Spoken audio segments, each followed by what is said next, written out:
Good morning, everyone. Today we're going to complete our discussion on machine learning. Actually, there's another file which I haven't posted. It will take, I'll just record it, not today, later na lang kasi hindi makukompleto yung oras natin. Ano.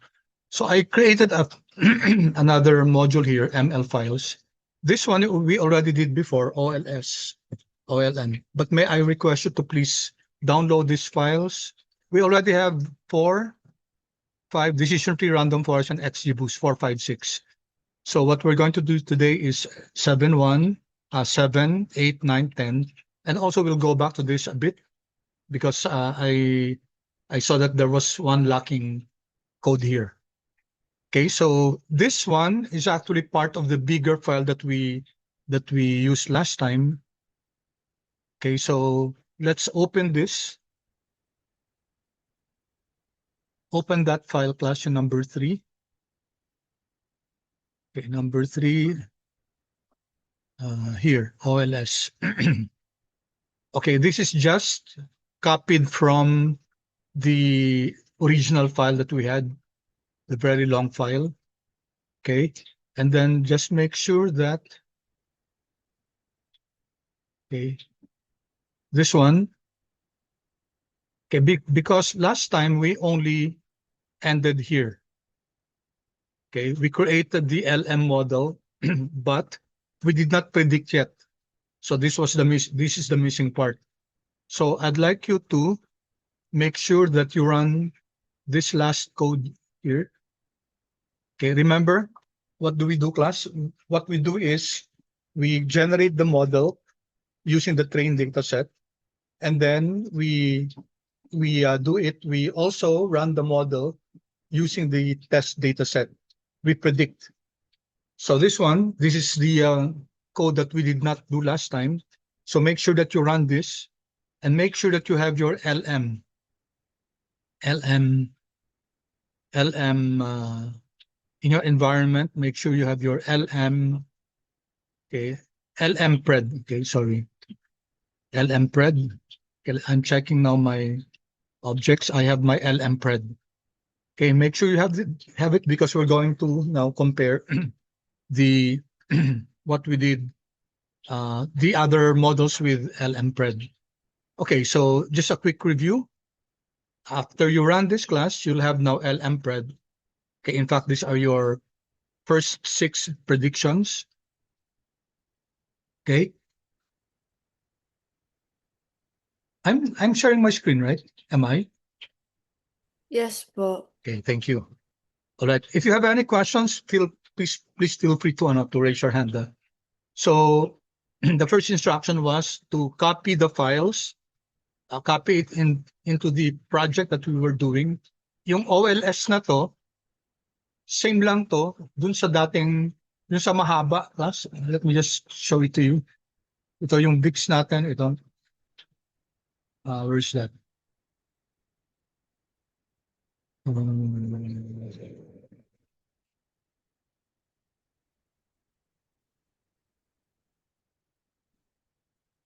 Here. Ito, no? Ito yun. And dito, after the LM, hindi natin predict siya. Okay, so that's why I'm predicting it now here. Okay, so I'll give you a few seconds. Please make sure that you have run this para may LM prediction tayo. Why do we need this? Because we're going to compare this with the LM, the prediction of random forest, of decision tree, etc.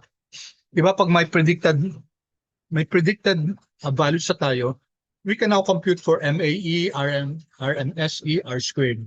And then doon na natin i-compare. Compare natin yung mga metrics na yan with all the models. All right. So decision tree plus, tingnan nyo, ano ba yung ginawa natin sa decision tree? Ano ba yung ginamit natin? 3, no? 3. Yan, 3 predicted. Okay, make sure that you have that, no? 3 predicted. Tapos ano pa? Yung RF. Last time we did RF predicted. Yan. Okay? RF predicted and then XGB predicted. Yan.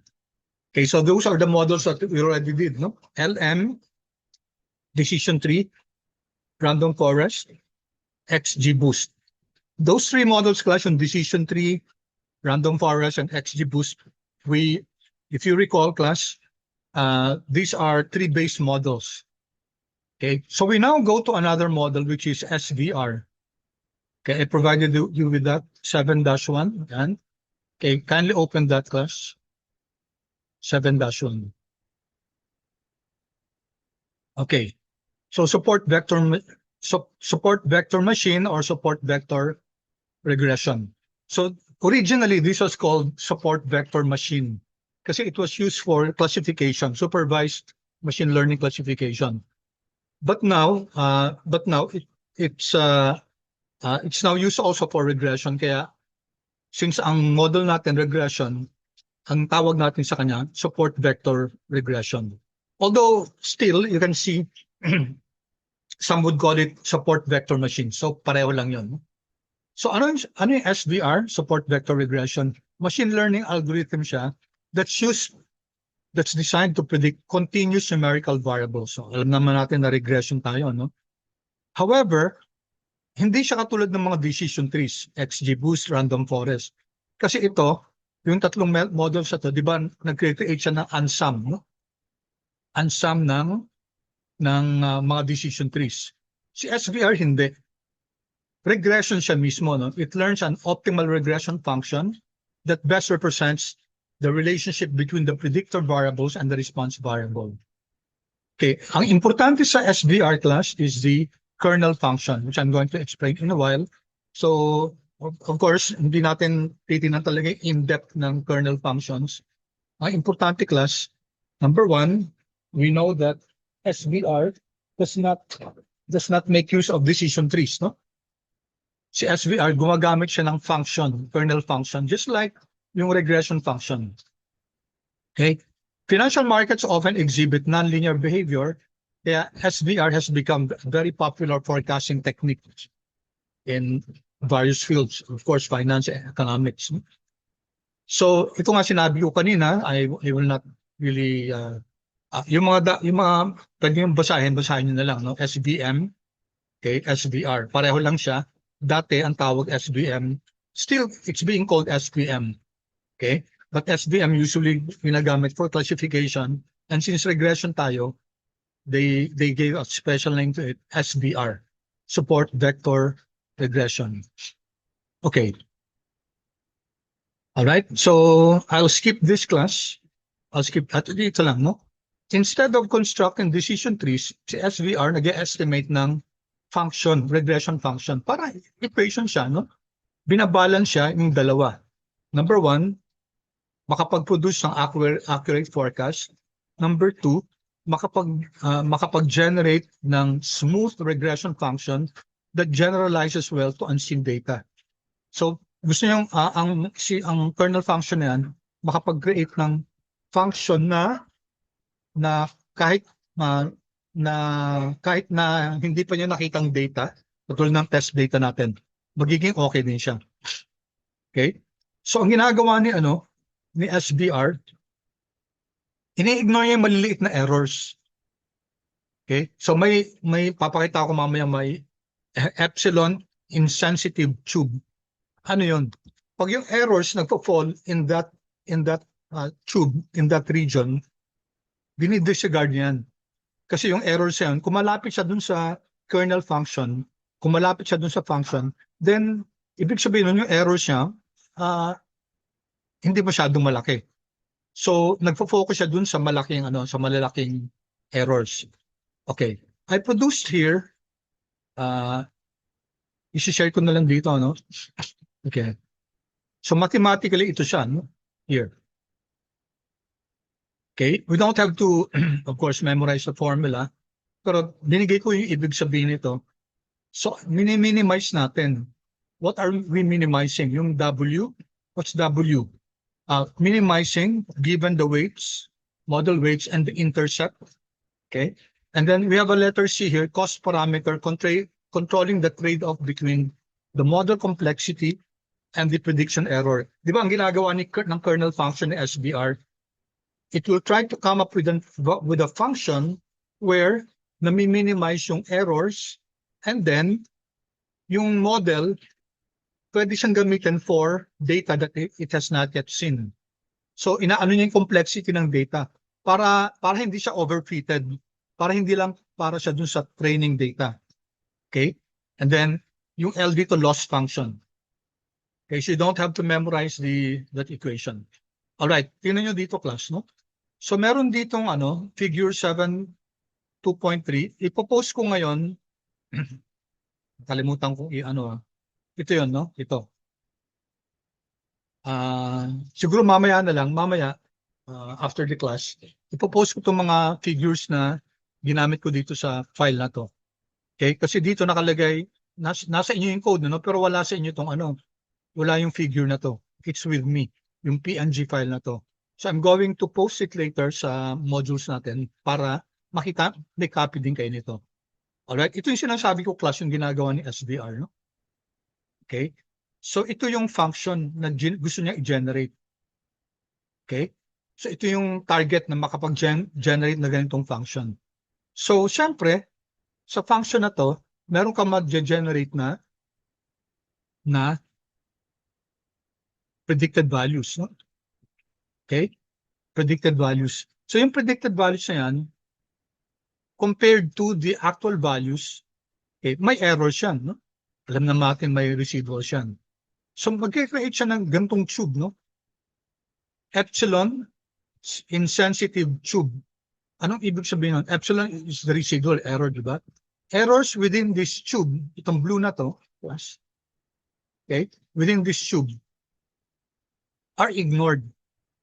Why are they ignored? Kasi yung mga residuals yan, class, di ba maliliit lang yan. Ito mga residuals na to. These are residuals. Okay? Yung distance siya from the kernel. Okay, maliliit lang siya kasi malapit siya dun sa sa predicted value. Yung predicted values natin ando dito sa kernel, yung actual values I mean. Okay? So yung learned regression natin, ito yung model natin. Tapos nag-create siya ng tube na to. Epsilon or error insensitive tube. Ito yung margin. And then observations within the tube. Lahat ng mga observations na malapit dyan sa within the tube, i-ignore yan. Okay? Yung mga observations na outside the tube, yun ang focus, no? And they're called your support vector. Kaya ang tawag sa kanya, support vectors. So those observations that are outside the tube, yun ang focus ng model na to. Observations outside the tube are the ones that influence the model. They determine the position and shape of the regression function. So hindi itong mga nasa tube, no? Say epsilon natin. Epsilon. Okay?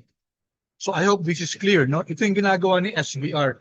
So SVR is very, very much unlike yung decision tree natin, random forest, at saka yung XGBoost. Iba siya. Iba yung model niya. Okay. So, let's continue. As I said here, unlike linear regression, which attempts to minimize every prediction error, si SVR, ini-ignore niya yung mga small errors, yung malapit dun sa kernel function natin. Ini-ignore niya yung mga observations that are inside the epsilon insensitive tube. And it learns primarily from the observations that lie outside the tube. Okay, ang tawag dito sa influential observations na to, they're called support vectors. Okay? So ito, ang tawag tayong the kernel trick. Kasi di ba, ang kailangan natin dito yung kernel function. So maraming financial relationships are non-linear. So hindi siya pwedeng i-represent ng straight line. Okay? So rather than fitting a linear relationship directly, ang ginagawa, gagamit siya ng kernel trick. Yung kernel trick na to, medyo complex siya.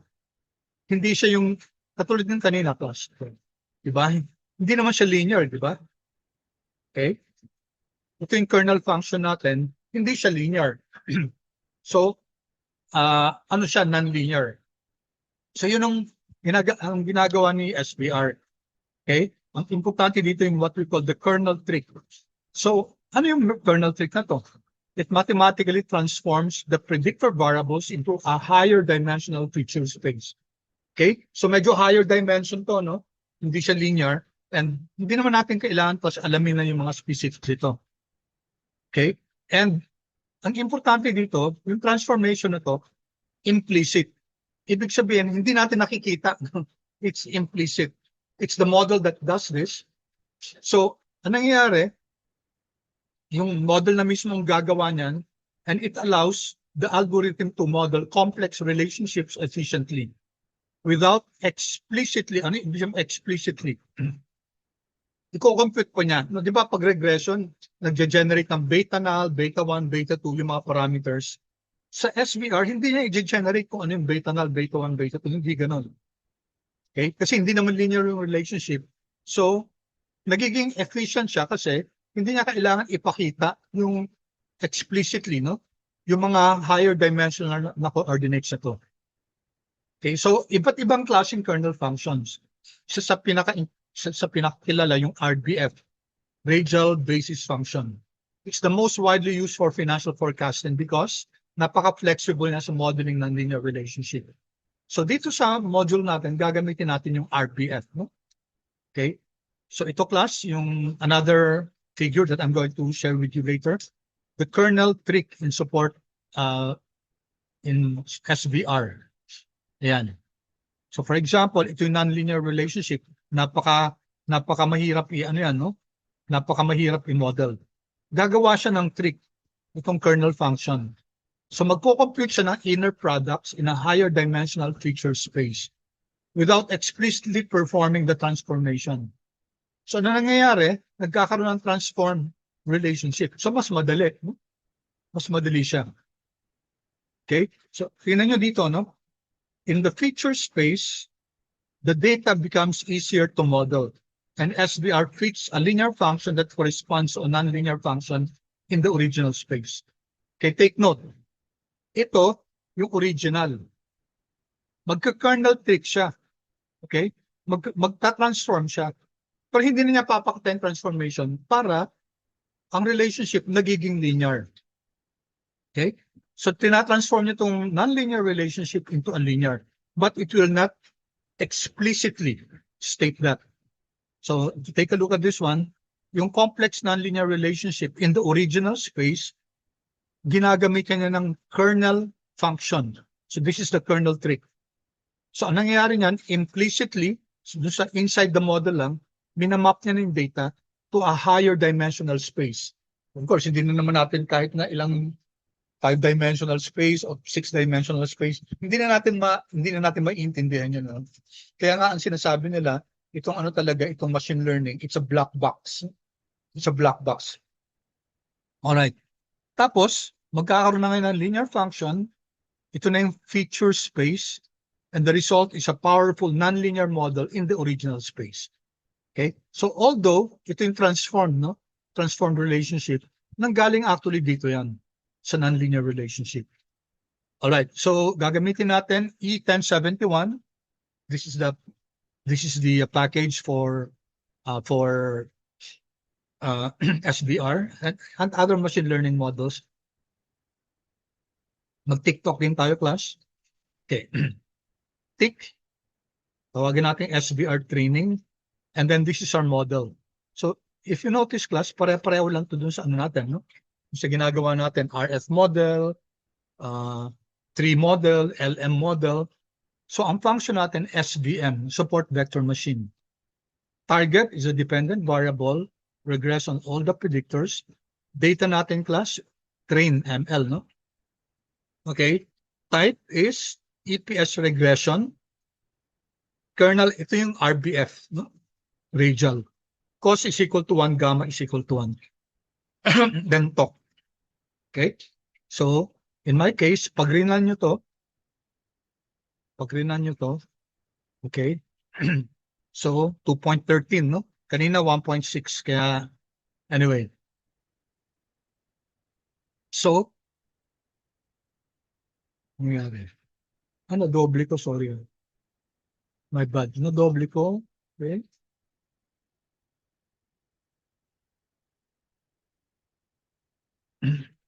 Okay, just ignore this, no? Just ignore this kasi doble ko eh. Alright, so in-explain natin kung ano yan, yung library, yung E1071. So package siya which provides implementation of SVM and SVR. Tapos alam na natin TikTok. Ano naman si EPS class?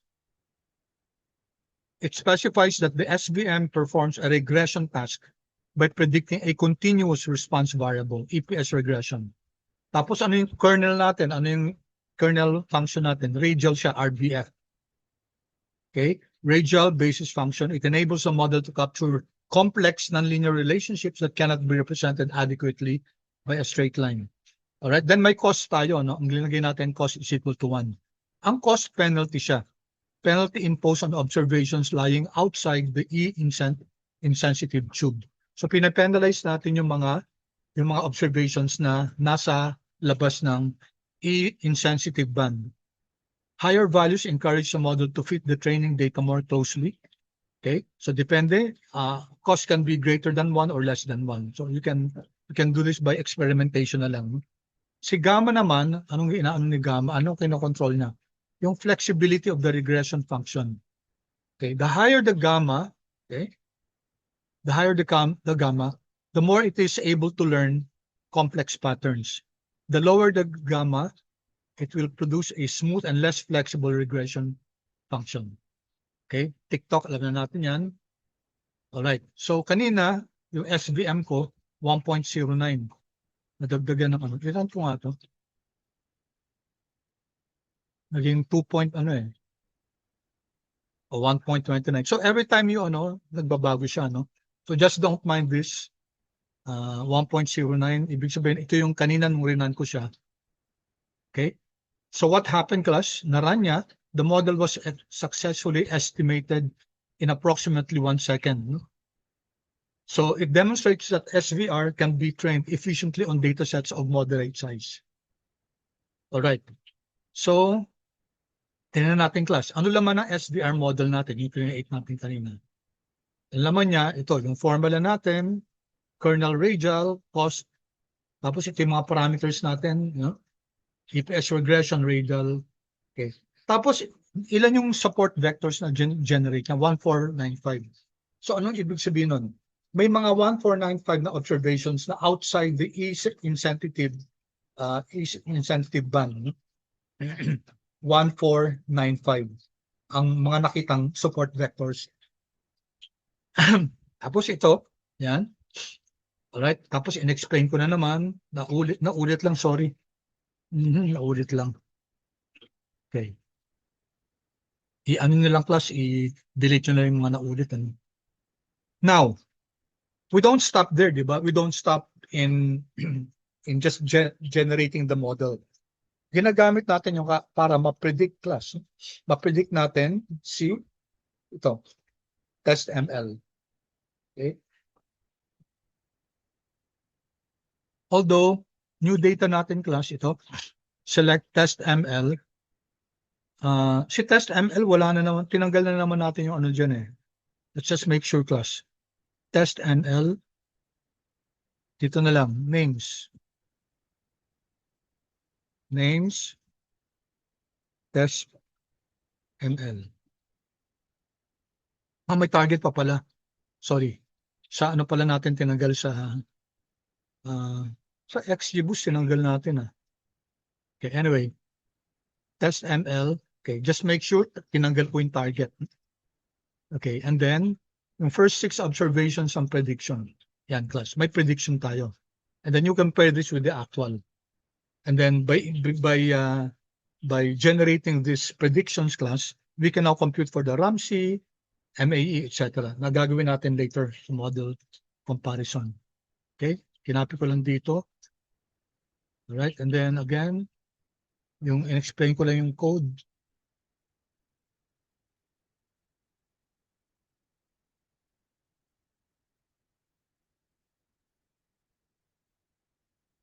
Okay?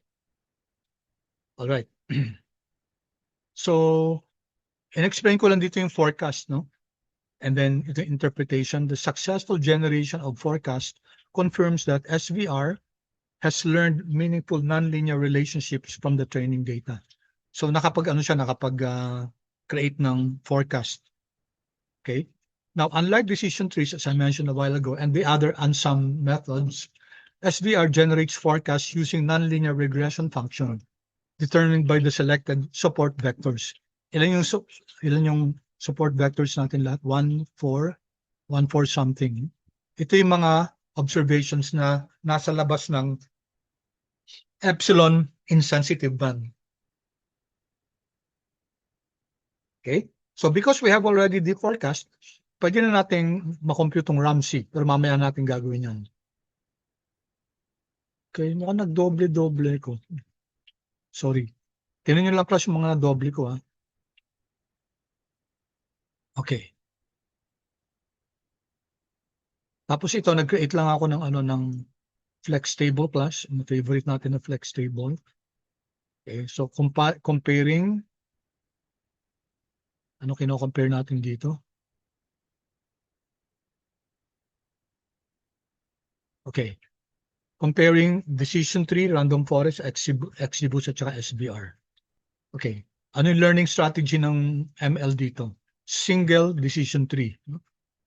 Random naman, random forest, unsum of decision trees. So maraming decision trees, tapos kinukuha yung average. No?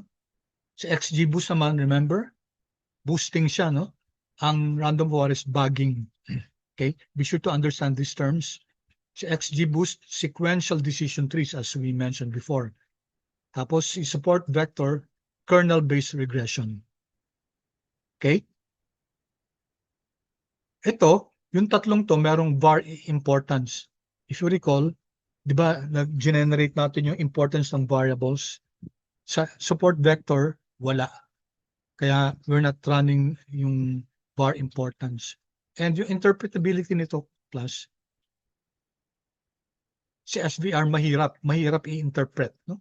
So that's why it will require yung SHAP.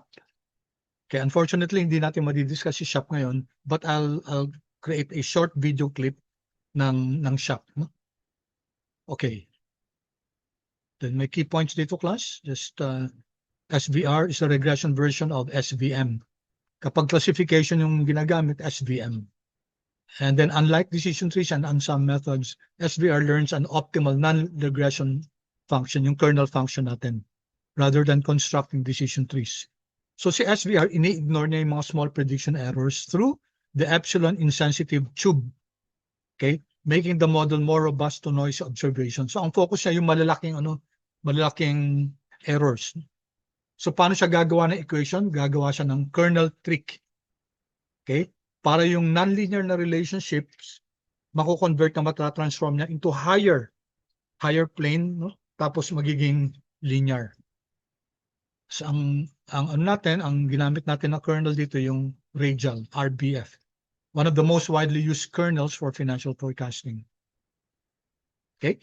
So SVR, support vectors, support vectors. Sila yung mga observations that determine the shape of the regression function. Sila yung ginagamit para makapag-create tayo ng kernel function. Okay? So native SVR does not naturally provide variable importance measures, yung sinabi ko. So, since wala siyang variable importance measures, kailangan natin for SVR yung SHAP. So we're going to discuss. Okay? So ito, questions lang for your perusal. Alright. So next, mag-ANN na tayo. Let's do ANN. Okay? So, ANN. Okay, so let's just take a look at this quickly. So nakapag-develop na tayo ng 6, no? Linear regression, decision tree, random forest, XGBoost, SVR. Okay? Hindi. 5 pa lang, no? Ay. Wait, sorry. Mali. Nag-jump ako. Dapat number 8.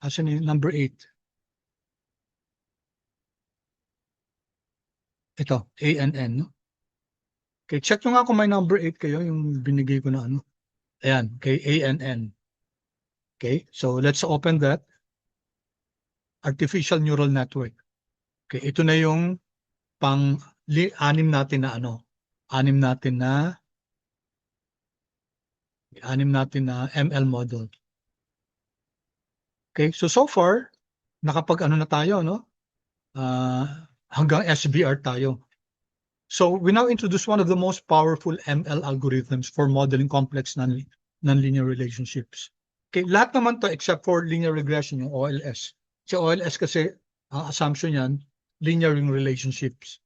Si decision tree, random forest, XGBoost, SBR, and now si ANN, lahat yan, they can accommodate nonlinear relationships. So ANN, or artificial neural networks, are supervised machine learning models inspired by the structure and operation of the human brain.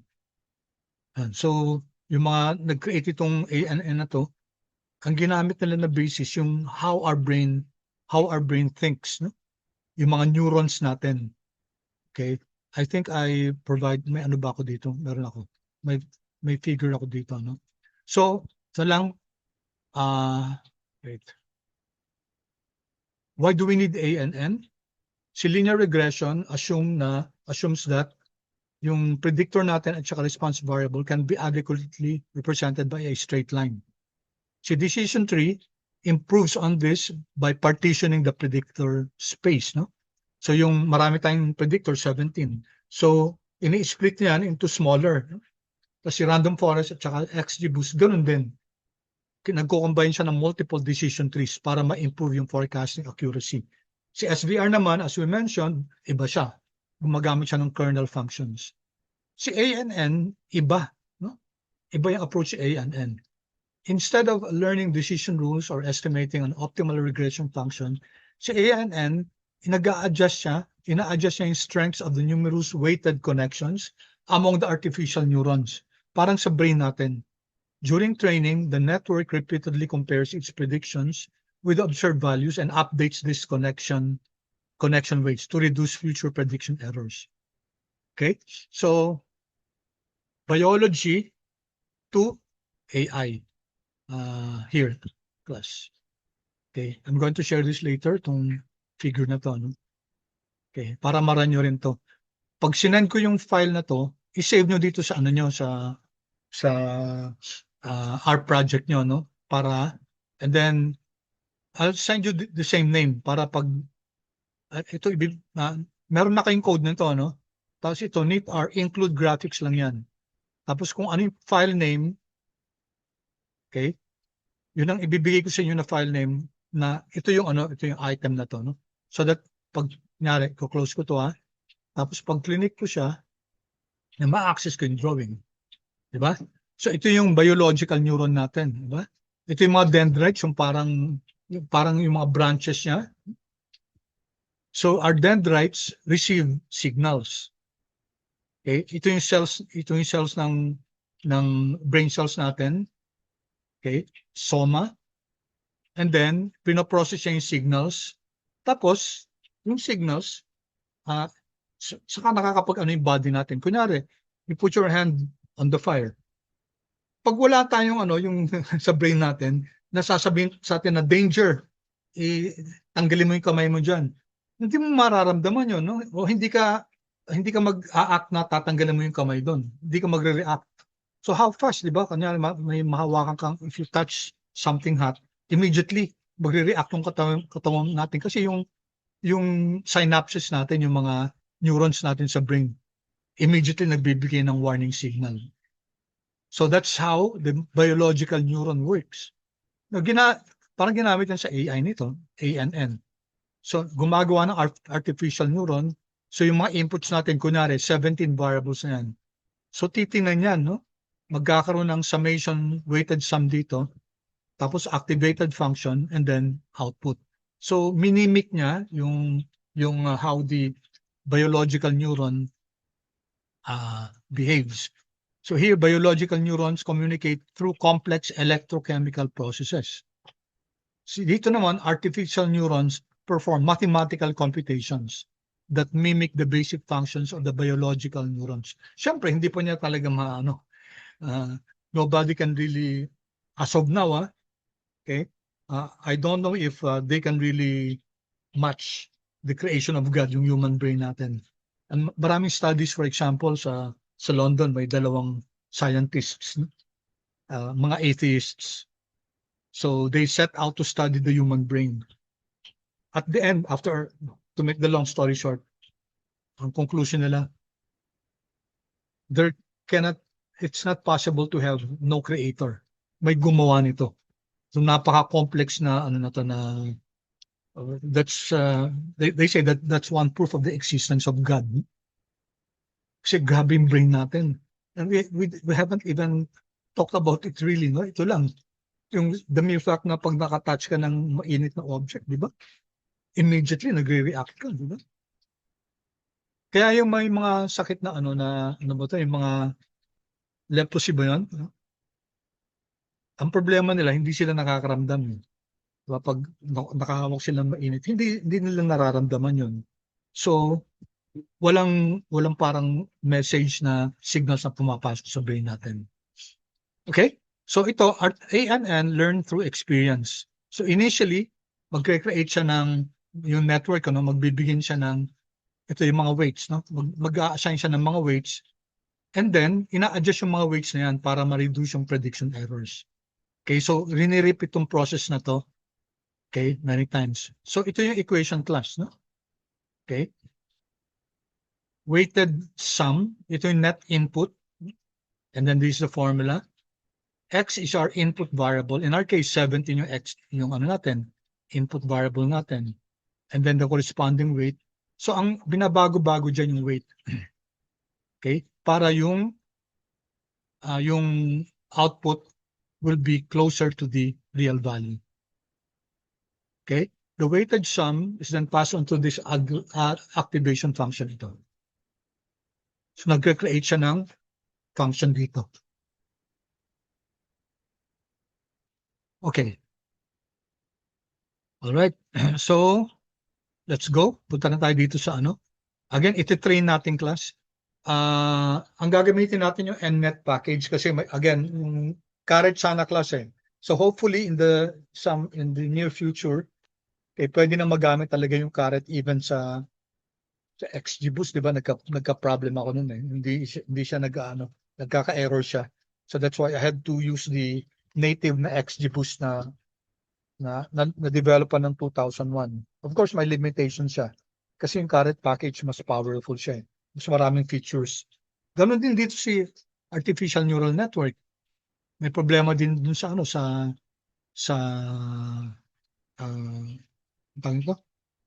sa caret, no? Alright, so here, again, tick, at saka talk natin. Okay, nag-create na naman tayo ng ANN model natin. Okay, ang ginagamit natin train ML, size is equal to 5. Yung 5 dito class, yung initial na nodes natin. Ito. Mamaya, papakita ko. Ano yung 5? Yung nodes. Tapos, okay. Then, decay 0.01, line out, linear out, true. Trace is equal to false. Maximum iteration 500. And then the explanation class are here. Okay, I would that you read this. Sabi ko nga, yung mga pwede niyong babasahin na lang, no? Tsaka marami naman dito na discussion natin. Except for this, yung mga bagong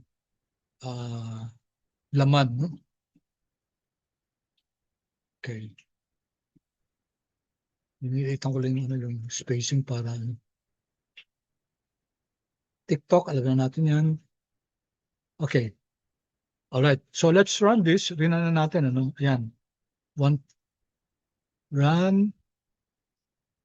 Okay. Bilis lang.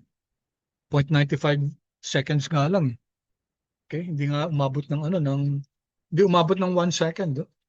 Ang bilis niya na process. Okay. And then let's see. Ano yung laman nun? Take note, size natin 5, decay 0.01, max 8, maximum iteration 500. Okay. Alright. I-check muna natin kung ano yung ANN natin. So may sinabi siya dito, 1751. Ano yung 1751? 17 yung inputs natin, ito yung 17 predictors natin, di ba? 5, ito yung sinabi natin dito, in-specify natin yung size. We could have made it 10, no? 10. Okay? And then ito yung mga inputs, right? And then ito yung explanation natin. Okay, tingnan natin to ha. Si ANN class, sorry,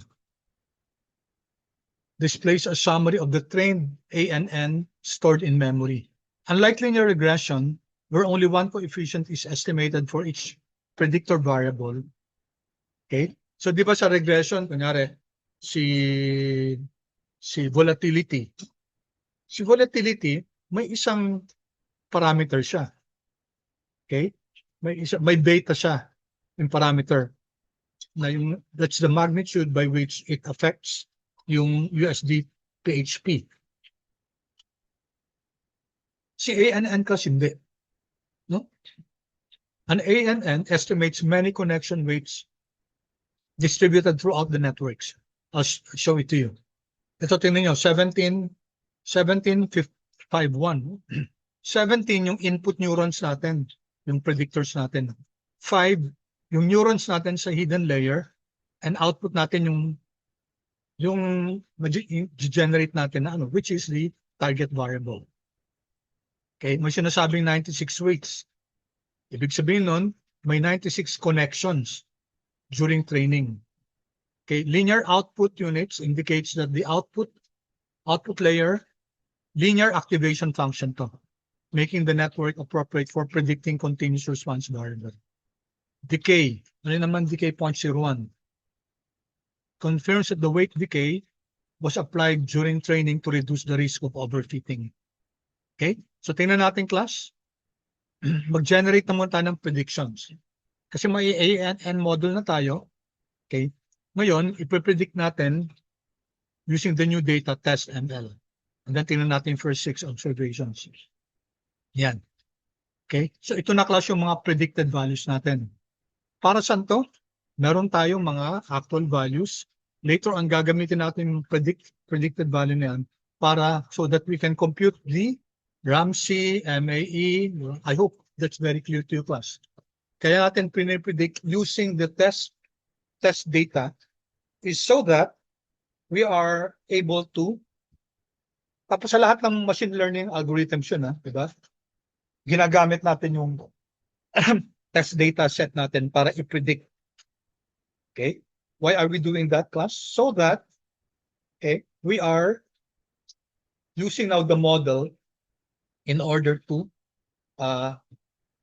forecast a data that it has not yet seen. Hindi pa niya nagagamit, which is your test data. All right. So again, andito na naman yung explanation ng code. Okay, I leave you, class, to peruse over this. But dito, alam nyo na, kasi ilang beses natin ginagawa yan. All right. So, let's go here now, class. Kailangan natin i-drawing, class, yung ano natin, yung ANN natin. So, let's use yung neural net tools. Hindi kasi kaya ng ANN eh. So, gagamit tayo, class, ng neural net.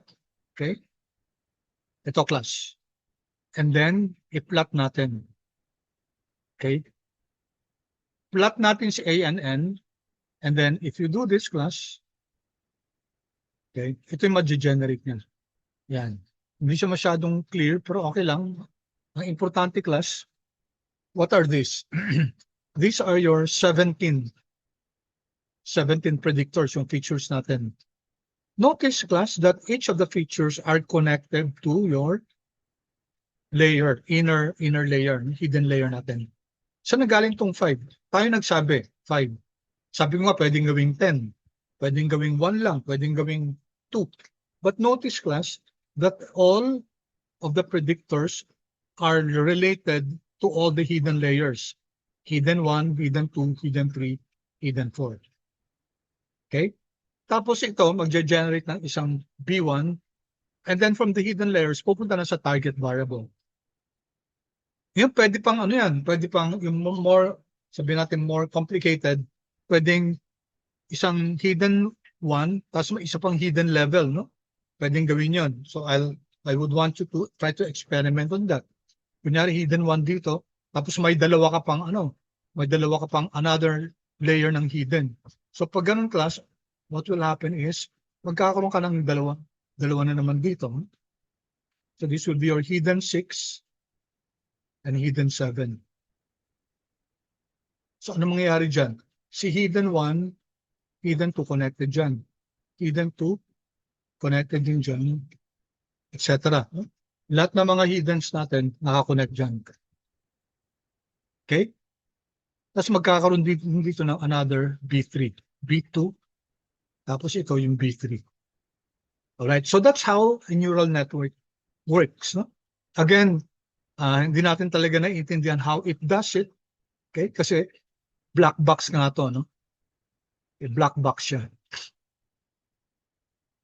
But again, ang importante dyan, pinaka-concept, gumagawa siya ng activation function. Alright? Ito, I1, hindi na natin shot yan. I1 up to I17, siya yung predictors natin. H1 to H5, yan, hidden layer natin, represents the hidden neurons that learn nonlinear relationships among the predictor variables. And then yung O1, yung output natin, yan yung ano. Okay, the nodes labeled B1 and B2 are bias neurons. Okay, parang intercept siya. No? May intercept siya. So kanina, may intercept din, may hidden layer 6 and 7 tayo. Okay, tapos ito may intercept nito. Alright, so this is another way to do it. Dinagdagan ko lang to dito, ano ba? Plotnet. Dinagdagan ko lang ng konting yung pagiging center ng circle, tapos yung size ng value. Okay? So, pinalitan ko lang ng konti. So that it, yan, mas kita, hindi pa rin kita, no? Siguro dapat liitan ko pa. Okay. Hindi kuha yung first letters. Alright, so you can see now, all the inputs are related to your hidden neurons. Tapos bawat isa niyan may intercept. Okay? Alright, so that's how your artificial neural network works. Okay. Ulit ko. Sorry, naulit ko to class. Okay. Alright, so that's it class. Yun ang artificial neural network natin. Na-determine natin class na ang importante no, nakapag-predict tayo. Okay? Now, as to how it creates activation function, hindi natin alam. Okay? Kaya nga ang tawag sa kanya class black box. The network diagram provides a visual summary of how information. Ang gusto nyo class, gawa kayo ng as a practice, no? Gawa kayo ng another second layer. Dalawa. So alamin nyo, how will you modify the code? Kasi may unang layer ka na, 5. No? Pwede nyo pang dagdagan another layer yan. So as I said a while ago, yung 5 hidden neurons, pwedeng dagdagan pa ng another set ng hidden neuron. So although the network architecture can be visualized, no? Nabi-visualize natin. Pero yung pag-interpret ng class among the many individual connection remains difficult because many neurons interact simultaneously to produce the final forecast. Diba, meron kang 17 variables. Each of the variables interact with the hidden neurons, 5 yon. So 17 times 5. Ilan yon? 105 class. 105 connections yon. Diba? Tapos i-connect pa dun sa output natin. So consequently class, A and N are commonly regarded as black box models. Black box. So linalagay natin input dun sa loob, linalagay natin yung code. Tapos black box, hindi natin nakikita kung ano nangyayari sa loob, ano? Okay? That's why, okay, kailangan yung explainable AI methods like SHAP. Okay. Unfortunately, kasi hindi ko madidiscuss yung SHAP ngayon, no? But I'll go to the next two. Okay? And then yung shop, kasi konti na lang naman yun, ano ko na lang, yun na lang ipopost ko. Later, no? Later. Okay? Alright. So, okay na tayo sa ANN. Let's go now to the next natin, discussion is yung number 9 class ito. Model evaluation. Yan. Open number 9. Okay? Alright. Ito na-discussan natin pero i-review lang natin, no? Okay. So natapos na natin yung 6 models natin, 6 algorithms natin. Yung OLS, linear regression, no? Tapos yung decision tree, random forest, XGB, SBR, and ANN. So ang next step natin, evaluate na natin yung predictive performance nila. Okay? Ito na class yung sa thesis nyo, part of your hypothesis is ano yung model na nakapagbigay ng best prediction. No? Okay? Yung pag-train natin ng machine learning, simula lang yan. Diba? Pagkatapos natin, diba, predict natin. Okay, the true value of a forecasting model is determined by its ability to generalize to unseen data. Okay? Ito yung ginawa natin class. Unseen data yung test data set natin. Okay? So model evaluation provides an objective framework, okay, for assessing forecasting accuracy. Okay, so i-review natin class dito. Why do we need model evaluation? Kasi may iba't ibang algorithms tayo. Ang tanong, paano natin malalaman kung sino mas maganda? OLS ba? O si decision tree ba? Okay? So for example, imagine 2 analysts independently forecasting tomorrow's BHP exchange rate. Both analysts provide a numerical prediction, but only one forecast is closer to the actual market outcome. So which analyst should be trusted? Then papasok class yung model evaluation. Okay? So we discussed already prediction errors. Alam niyo na to, di ba? Ang prediction error is the actual value minus the predicted value. And lahat na natin class, lahat ng model natin, LM model, tree model, RF model, XGB model, SBR model, ANN model, lahat yan class, kailangan natin para makapag-generate tayo ng LM-pred, no?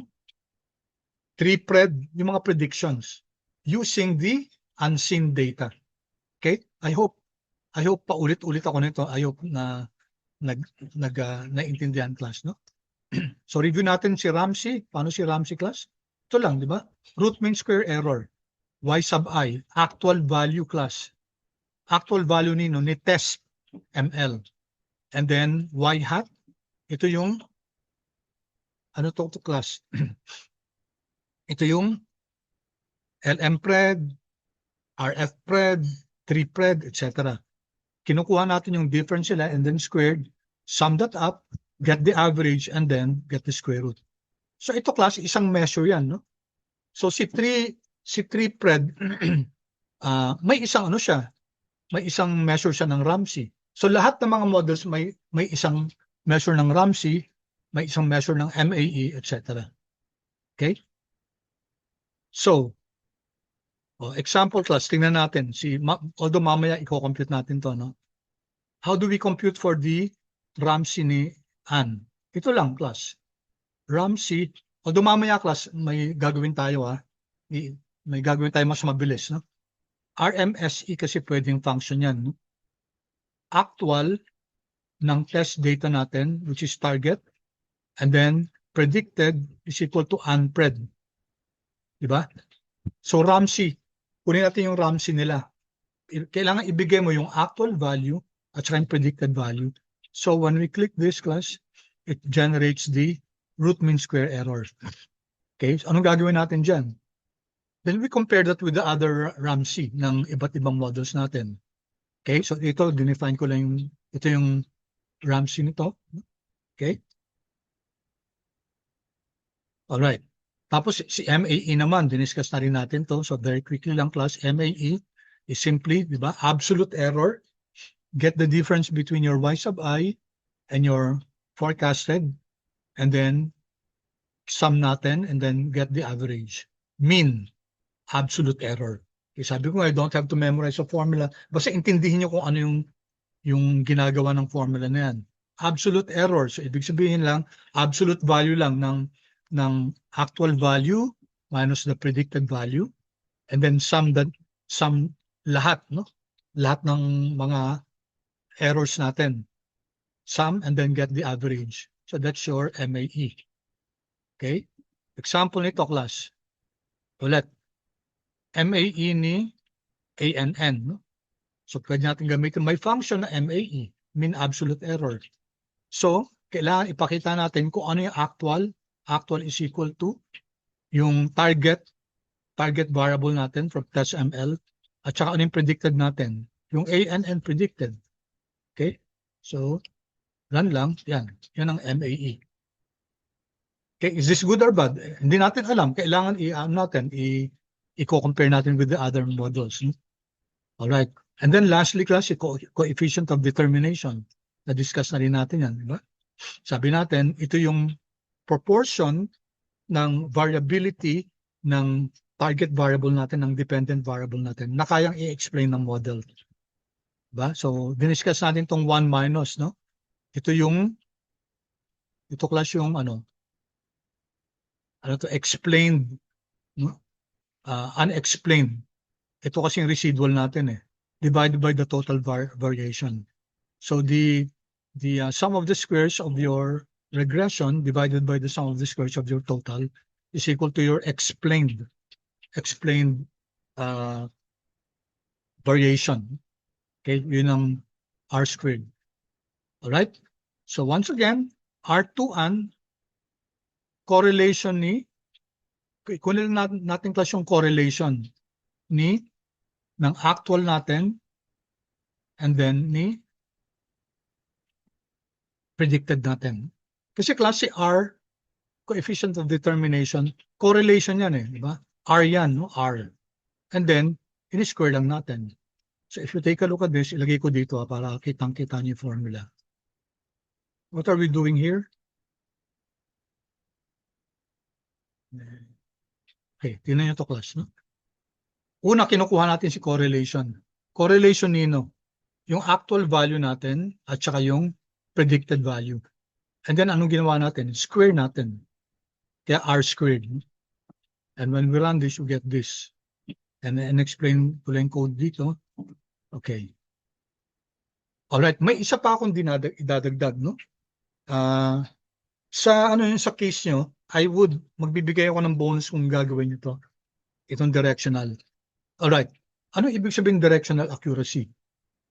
Okay, yung isa predict na gato yung ang prediction niya 0.82. Yung isa naman negative 0.5. Ang actual is let's say 0.6. So yung negative 0.5 mas malapit yung kaysa 0.6. Diba? Mas malapit siya. Pero yung direction niya mali. Sabi niya negative daw yung returns. When in fact positive yung returns. So in terms of directional accuracy, mas tama si 0.8. Ulitin ko class para mas naintindihan nyo. Okay? Yung isa predict niya yung return 0.8. Yung isa naman negative 0.56, no? Yung actual na returns is sabihin natin 0.55. I-dramatize natin example. Okay, you can see that this one, absolute value, mas malapit dito, dun sa actual, no? Yung 0.8 medyo mas malayo.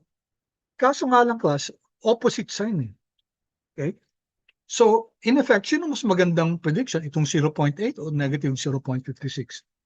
Mas maganda to, no? Kasi ang prediction nito, nag-increase yung positive yung exchange rate. Ito naman, negative. So that's what we call directional accuracy. Okay, so importante yan, no? So aside from Ramsey, R squared at saka yung isa, MAE, meron tayong tinatawag na directional accuracy. Okay? So tingnan nyo to. Paano yung directional accuracy? Number of correct directional forecasts. Bibilangin natin ilan yung tamang divided by the total number of forecasts times 100%. Ratio lang siya, no? Ratio lang. So, ang tinitingnan natin, positive yung actual, positive ba yung prediction? One count yun. So, bibilangan yung mga tama. Kunyari, negative ba yung actual na returns? Exchange rate, negative. Anong prediction? Negative din. Tama yun, bibilangin din yan. Okay? So, kung ilan yung forecast, yun yung number ng test ML natin, di ba? Tapos, bibilangin yung tamang signs. Yun ang magiging directional accuracy natin. For example, ito, example gamitin natin si Ann, si ANN. So, paano yun? Kukunin natin yung prediction lahat ni sign ni Ann, ni ANN. Tapos, i-compare natin dun sa test natin. Yung test natin, test machine learning natin, ito yung actual value, di ba? Okay. So, ang tanong dito, average. Average. Ilan yung yung pareho, yung sign. Take note, sign ang linalagay ko dito, no? So, titinan yung sign ng actual at saka ng predicted. So, lahat ng mga parehong sign, bibilangan yun. Tapos, pag hindi, kasi is equal, no? Pag hindi equal to, hindi siya isasama. Tapos, kukunin yung average. Yung average is just the total of your observations, no? So, ito, class directional accuracy, 0.54%. So, anong ibig sabihin yan? 54% of the time, yung prediction ni artificial neural network is correct. So, 46% ang mali. Ibig sabihin nun, ang predict na positive, pero negative pala. O kaya predict na negative, yung pala positive pala yung actual. So, yung directional accuracy, okay, di ba pwedeng negative yan, pwedeng 1, pwedeng negative, pwedeng 0. Okay? Alright. So, yan class yung directional accuracy. Okay. So, that's now your number 9, no? Model evaluation. Ngayon, kunin na natin yung i-compare na natin, no? Yung model comparison na. Itong number 9, model, lang siya, model evaluation, review lang. And then, ito na yung model comparison class here. Yan. Okay, ano to model comparison na? Alright? So, ito, I just want to check, no? Before we begin, dapat present na lahat yung natin, no? Yung mga objects. So, i-check nyo kung andyan yung si train ML, test ML, yung LM model natin, pati yung LM prediction, yung mga predicted values natin. Kung may mga missing values yan, kung wala dyan sa environment nyo, make sure that you run it. Naranan natin dati yan eh. Minsan kasi pag nagko-close yung RStudio nyo, nawawala sa environment, no? So this will only work class kung andyan na existing na yung no? For example, tingnan ko na lang dito sa akin or dapat may function dito na yung exist objects na lang. Objects dito. Okay? Alright. Ito yung mga objects ko dito sa environment ko. Yan. Lahat. Okay. So, titingnan ko isa-isa Okay. First, LM model. LM pred and LM model. So, good. Check ako. Tapos, 3 model class. Manually, inaano ko lang class although, pwede nating pwede nating iti-test, no? 3 model. Okay, where's my 3? Ang kailangan natin yung 3 pred na lang. Diretso na tayo sa predicted value. 3 pred, where's my 3 pred? 3 pred. So, yung 3 pred. Yun. So, okay yung 3 pred ko, no? RF pred, meron ba? RF pred, okay. Diba kasi kailangan natin class, andyan na yung predicted values para ma-compute natin yung mga financial metrics natin. XGB pred. XGB pred. Ayun. Okay? Pag wala yan class, hindi mag-work tong number 10 natin. So, dapat i-check nyo. SVR pred, yung kagagawa lang natin. So, dapat andyan yan. SVR pred and ANN pred. Ayan. So, lahat ng predict natin class using the different models are in loaded in our environment. Okay? So now, ito na tayo, no? Punta na tayo dito. Okay, gagawa tayo class ng function. Okay, function, yung function na yun, kukunin niya yung mga values ng mga predicted values, no? Okay, tingnan niyo to ha. Evaluate model function. Ano yung mga kailangan ng function? Kailangan yung model name, kailangan yung actual value, at saka kailangan yung predicted value. Bakit kailangan yung actual at saka predicted? Kasi, siyempre, doon niya i-compute yung mga financial metrics natin, no? Okay, number 1, model name is equal to model name. Okay, kung anong model name, no? Tapos Ramsey, nag-create tayo ngayon ng data frame, no?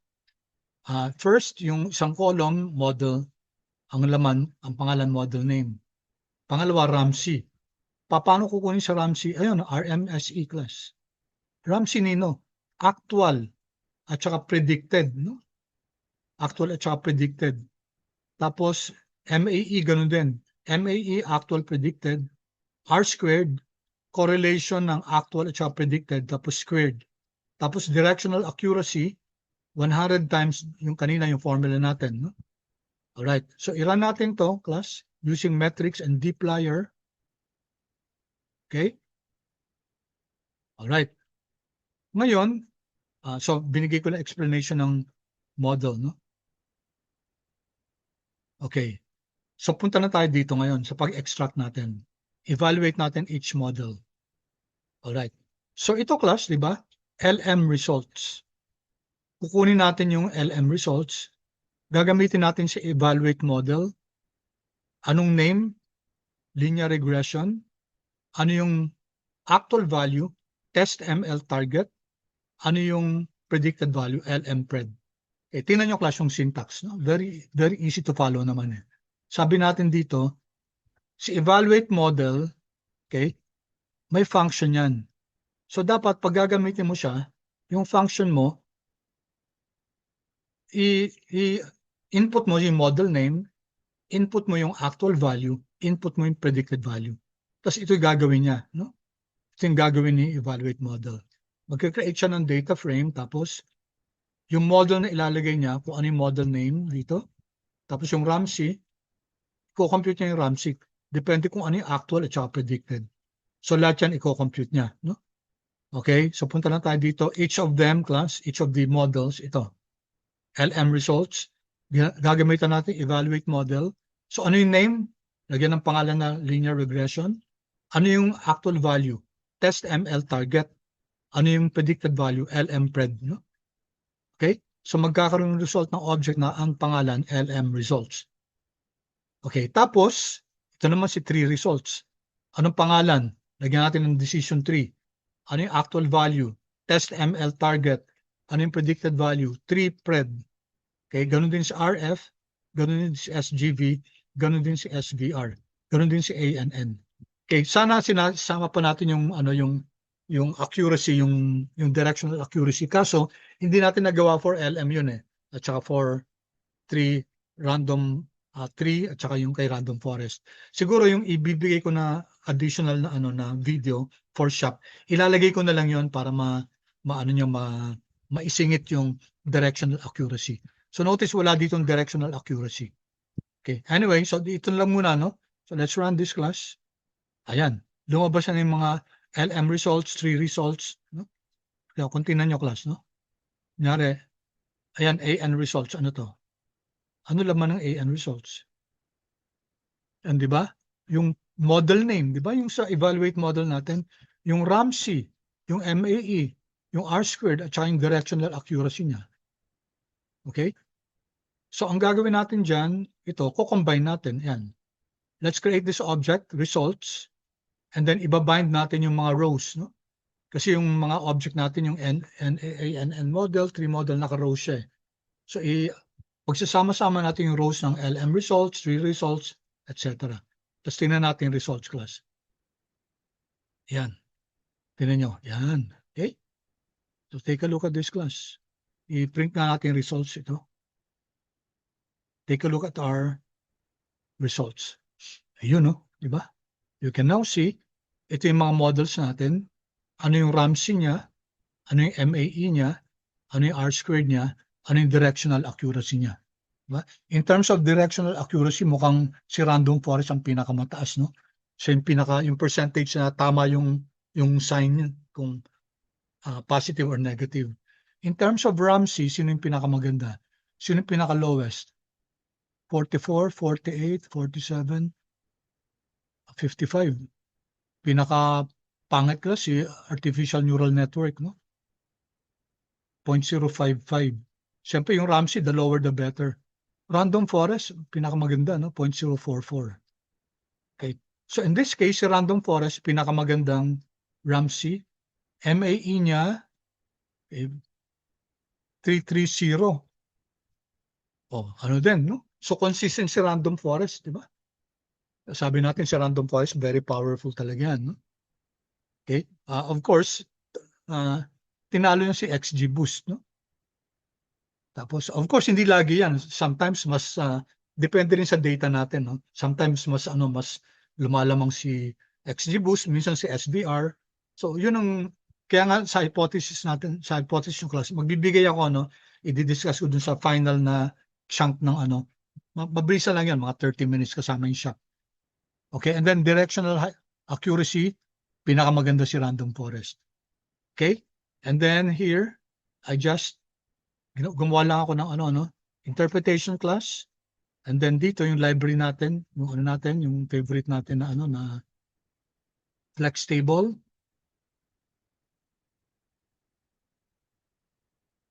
Yan, okay? So ito model natin, linear, decision tree, etc. Ito yung Ramsey natin, MAE, R-squared, and directional accuracy. So sa paper nyo, i-discuss nyo yan. In terms of Ramsey, sino yung pinakamaganda, etc. So sasama nyo rin yung, of course, yung directional accuracy. Alright? So, okay, dito may discussion ako sa interpreting, choosing the best model, no? Sabi dito, selecting the best forecasting model involves balancing several competing objectives. Kasi in this case, nag-dominate si random forest. Paano kung hindi? Paano kung hindi? A model with the highest directional accuracy may not necessarily produce the highest R-squared. So pwedeng ganun. Highest siya na directional accuracy, pero yung capability nito explain the variability of your dependent variable, hindi maganda. Okay? So dapat, analysts should evaluate forecasting models using multiple performance measures. Okay?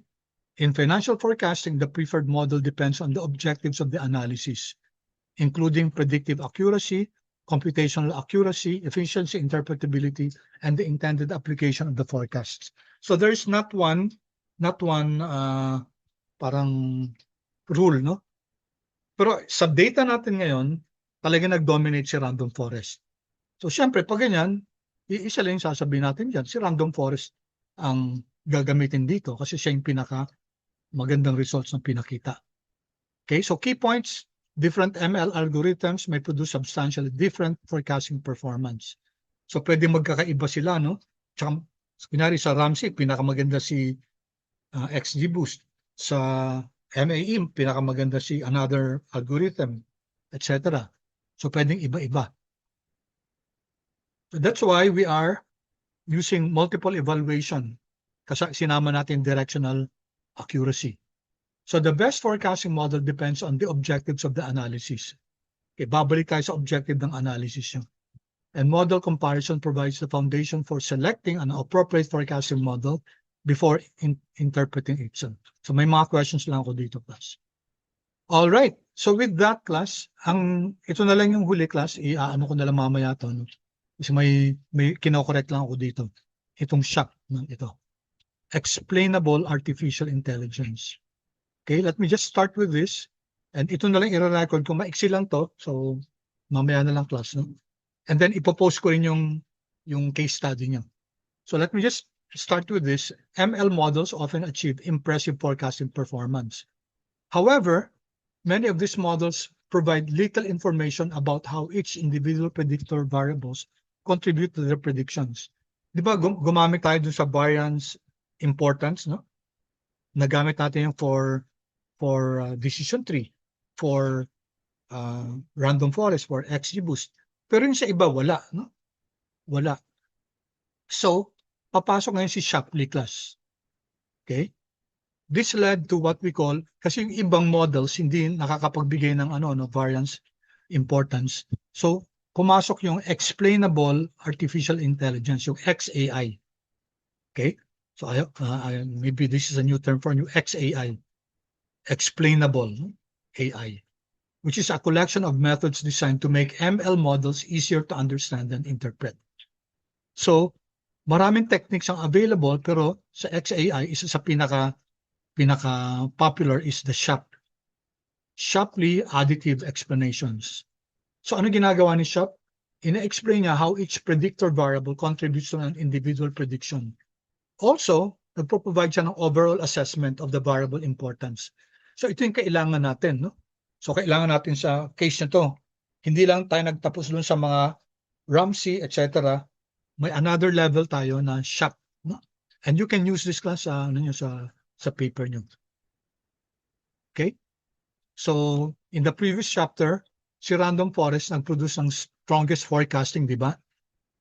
In this chapter, gagamitin natin si Shap to understand bakit kaya si Random Forest ang nag-generate ng pinakamagandang predictions. Okay? So, in the video that I'm going to record after this, no, kasi ipopost ko na lang, i-discuss ko to. Okay? Why XAI is very important? Kasi yung traditional statistical models natin such as linear regression model, okay, nagpo-provide siya ng explicit mathematical equations that describe the relationships, no, between the predictor variables and response. Pero maraming modern learning algorithms, okay, nag-generate siya ng highly accurate forecast, pero hindi siya nakakapag-produce ng easily interpretable equations. Alright? So, sabi natin kanina, black box models to. So, papasok ngayon si XAI. Okay?